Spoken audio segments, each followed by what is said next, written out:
الآیہ، یہ آیت کے بارے میں اللہ کا جو قول ہے اس میں حدیث یہ لے کر آتے ہیں کون؟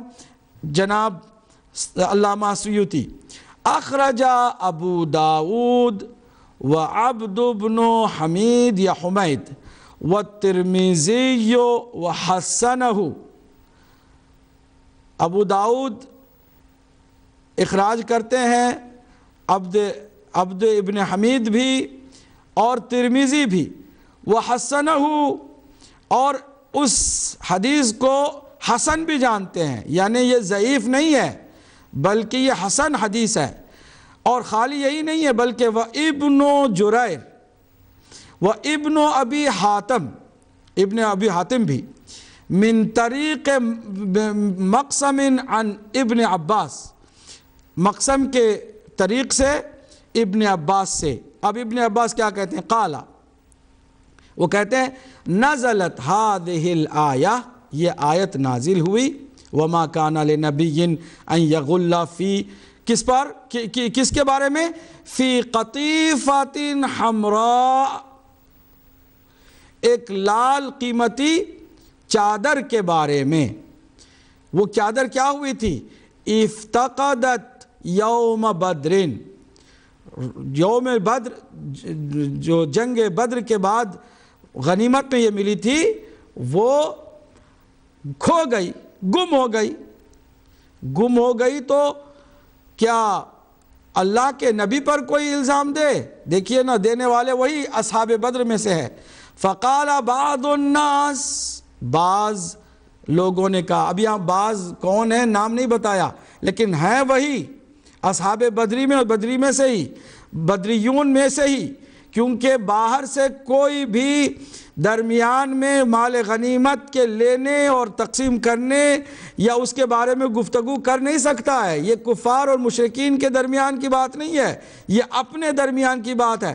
فقال بعض الناس لعل رسول اللہ صلی اللہ علیہ وسلم اخذها، اللہ اکبر، کیسے صحابی تھے وہ، کیسے رسول اللہ کے ساتھ چلنے والے تھے۔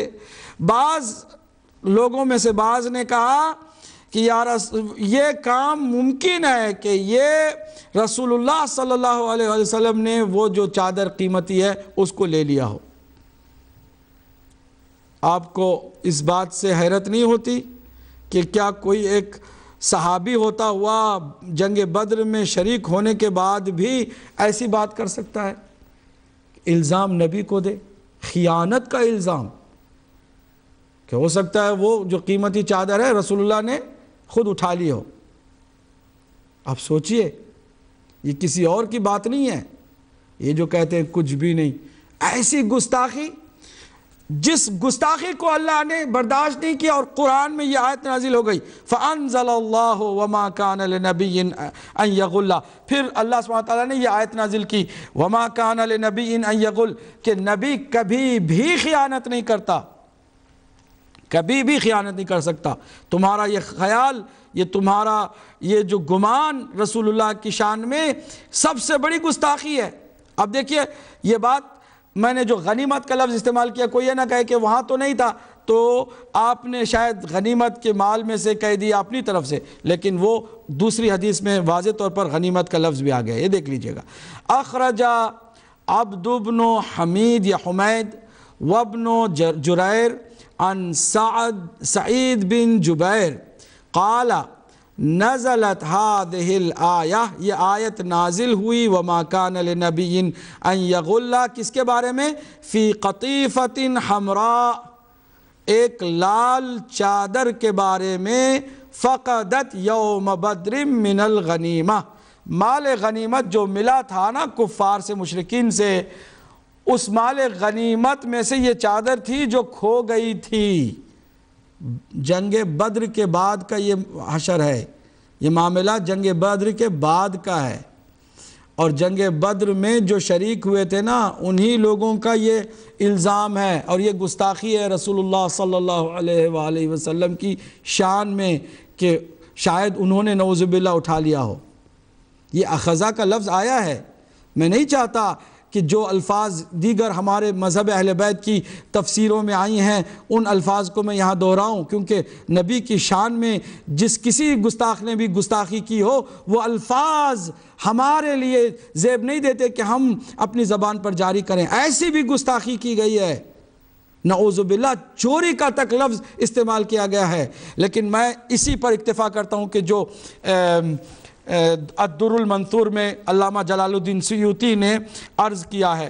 تو اب آپ مجھے بتائیے، خالی ایک تفسیر نہیں ہے، تمام مفسرین اہل سنت کے اس پر کوئی اختلاف نہیں ہے، تمام مفسرین جناب یہی کہتے ہیں۔ اب آئیے میں تفسیر الکشاف سے بھی جو علامہ زمخشری کی ہے اس سے بھی کچھ اسی آیت کے ذیل میں سمجھنے کی کوشش کریں۔ میں بتاؤں گا تمام مفسرین اکثر نے تو تشریح کی ہے، واضح طور پر بتایا کہ یہ جنگ بدر کے بعد کا واقعہ ہے کہ گستاخ نے گستاخی کی، اور وہ گستاخ کہیں اور باہر سے نہیں آیا تھا، خود انہی کے درمیان میں سے تھا۔ وقال بعض الناس کہہ کے مفسرین نے جان چھڑائی ہے، نام نہیں بتایا ہے، ہم بھی نام نہیں بتاتے، ہمیں کیا پڑی ہے کہ اس کا نام بیان کریں۔ لیکن آپ کو اس کے واقعے کے بیان کرنے کے پیچھے صرف ایک ہی بات سمجھانا چاہتا ہوں، اور وہ یہ کہ آنکھوں پر پٹی جو بندھی ہوئی ہے اس کو اتاریں۔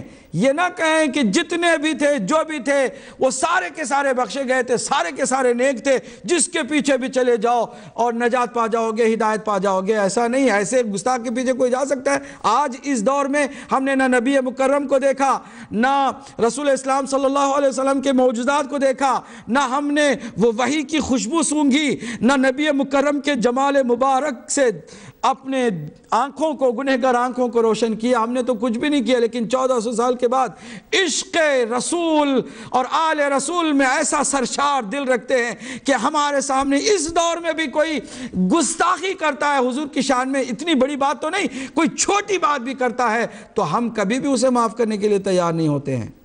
یہاں پر چوری کا الزام نعوذ باللہ، یہ کہا جا رہا ہے کہ انہوں نے شاید اٹھا لیا ہو، رسول اللہ صلی اللہ علیہ وسلم نے شاید اٹھا لیا ہو۔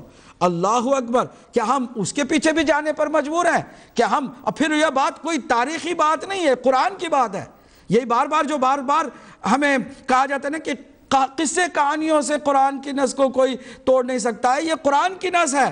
وہ جو آپ بتا رہے تھے وہ استدلال آپ کا اپنا تھا، وہ آپ کا خیال تھا، وہ خیالی گھوڑے جو دوڑا رہے تھے وہ آپ کے اپنے تھے، لیکن یہاں قرآن ہے۔ قرآن کی جو بات ہے تمام مفسرین کے نزدیک، دونوں طرف کے مکاتب فکری کے تمام مفسرین نے اس پر اتفاق کیا ہے۔ میں صرف 2 نمونے اہل سنت ہی کی معتبر تفسیروں سے دے رہا ہوں۔ دوسری جو تفسیر میں پیش کرنے جا رہا ہوں وہ الکشاف ہے۔ اس کو دیکھ لیجئے گا، ٹائٹل آپ ایک بار پھر اس کو دیکھیے گا۔ یہ تفسیر الکشاف ہے، ان حقائق غوامض التنزیل۔ اس کے لکھنے والے کون ہیں؟ الامام ابی القاسم جار اللہ محمود بن عمر بن محمد الزمخشری۔ یہ علامہ زمخشری کی تفسیر ہے۔ اب اس تفسیر کے اسی آیت کے ذیل میں جو وہ فرما رہے ہیں اس کو بھی آپ انشاءاللہ پڑھیں گے۔ یہ تفسیر الکشاف جو میرے پاس میں نے جو جلد دکھائی اسی جلد کی یہ دوسری جلد ہے، تفسیر القرآن العظیم۔ یہ میرے خیال میں ایک اور تفسیر ہے، تفسیر ابن کثیر، اس سے بھی میں نے لیا ہے، لیکن کشاف کو بھی ہم آپ کی خدمت میں پیش کریں گے۔ لیکن اب ذرا سامنے آ گئی ہیں تو لگے ہاتھوں اس کو بھی سن لیجئے گا۔ تفسیر القرآن العظیم ابن کثیر کی ہے، جلد 2 صفحہ 132۔ میں نے عرض کیا نا کہ تمام مفسرین نے اسی واقعے کی طرف اس آیت کو بتایا ہے۔ وَقَوْلُهُ تَعَالَى وَمَا كَانَ